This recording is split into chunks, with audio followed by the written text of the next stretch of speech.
자, 영역은요. 무슨 의미냐? 다스리는 지역이다. 다스릴 지역역입니다. 다스리는 지역이라는 거예요. 누가 다스려요? 우리나라가 다스리는 지역을 영역이라고 합니다. 요걸 좀 다른 말로 표현하면 어떻게 되느냐? 바로 주권이 미치는 범위다라고 합니다.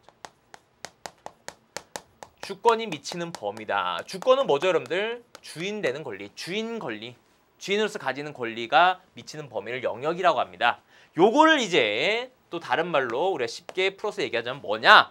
바로 우리나라의 허락이 없이는 다른 나라가 출입이 들어오고 나가는 것이 불가능한 곳이 바로 우리나라의 영역이다라는 것이죠. 즉 허가 없이는 들어올 수 없는 곳이 바로 영역이라는 거예요. 알겠죠? 그럼 이런 영역이 뭐가 있을까요, 여러분들? 네, 그런 거예요. 바로 영토가 있습니다. 그 다음에 영해가 있습니다. 그 다음에 영공이 있습니다. 라는 거죠. 그죠? 영토. 우리나라의 인천공항을 가보면요. 우리가 해외여행 가면 어떻게 합니까? 입국 심사를 하죠. 그죠? 다른 나라의 영토에 들어가기 위해서 심사를 합니다. 여권 보고 얼굴이 이상한데? 하고 도장 쾅 치면 들어가세요 하는 거죠. 허가 없이는 들어갈 수 없다는 거죠. 미입국 이런 걸 제외하고는. 알겠죠? 자, 이런 겁니다. 자, 그래서 영토, 영해, 영공. 우리나라 주권이 미치는 범위로서 허락 없이는 땅에 들어갈 수 없고 바다에 들어갈 수 없고 하늘에 날아갈 수 없는 곳입니다. 만약에 허가 없이 갔다면 어떻게 됩니까? 추방.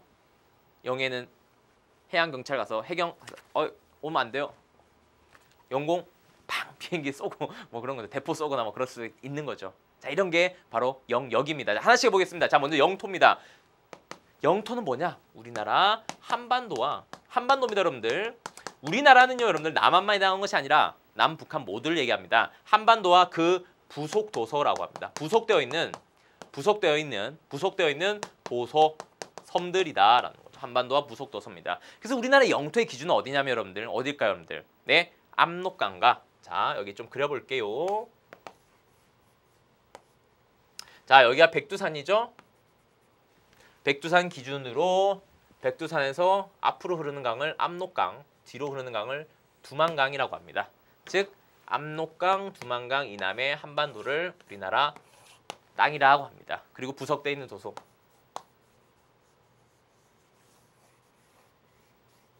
자, 부속되어 있는 각종 섬들을 바로 우리나라 영토라고 합니다. 섬들 엄청 많죠. 다도해, 제주도인 거죠. 오케이?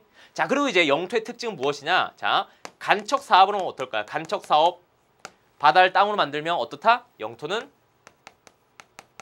증가하더라라는 거, 요 정도 정리하시면 됩니다. 그리고 또 한 가지는 더, 남한과 북한 중에서 어디가 넓더라? 선생님은 남한에 사니까 당연히 남한을 크게 그리지면 어떻습니까? 실제로는 북한이 더 크더라라는 것입니다. 알겠죠? 요 정도 정리하시면 됩니다. 자, 그럼 이제 영해인데요. 자, 영해가 우리가 살펴봤듯이 가장 출제가 많이 되고 중요한 부분입니다. 그래서 영해는 따로 공부를 하도록 하고요. 먼저 영공을 보도록 하겠습니다. 영공은 무엇이냐? 우리나라 하늘인데요. 우리나라 하늘. 허락 없이는 날아다니면 비행기로 격추시킬 수도 있고 대포를 뻥 쏠 수도 있고 미사일 발사할 수 있는 우리 하늘은 범위가 어떻게 되느냐? 중요하죠? 바로 영토와 영해의 비스듬한 상공이 아니고요. 그 위로 바로 영토 영해의 수직 상공이다라는 겁니다. 어렵지 않죠? 그럼 어디까지 상공일까요? 저기 인공위성 다니는 데까지는 아니겠죠. 왜? 우리는 인공위성을 통해서 다른 나라도 볼 수도 있고요. 지금 나로도 지금 올렸잖아요. 그죠? 그래서 인공위성은 아니에요. 어디까지냐? 네, 비행기 다니는 곳까지인 거죠. 비행기 다니는 곳까지입니다. 사실 뭐 저기 밖에서 우주에서 돌아다니는 거 어떻게 알아요? 비행기 다니는 곳까지가 바로 영공이다. 하지만 이제 인공위성을 많이 하고요. 점점 영공의 중요도가 점점 더 커지고 있다라는 점 거기 줄 그어 보시기 바랍니다. 중요성이 점차 커짐. 자, 여기까지 했습니다.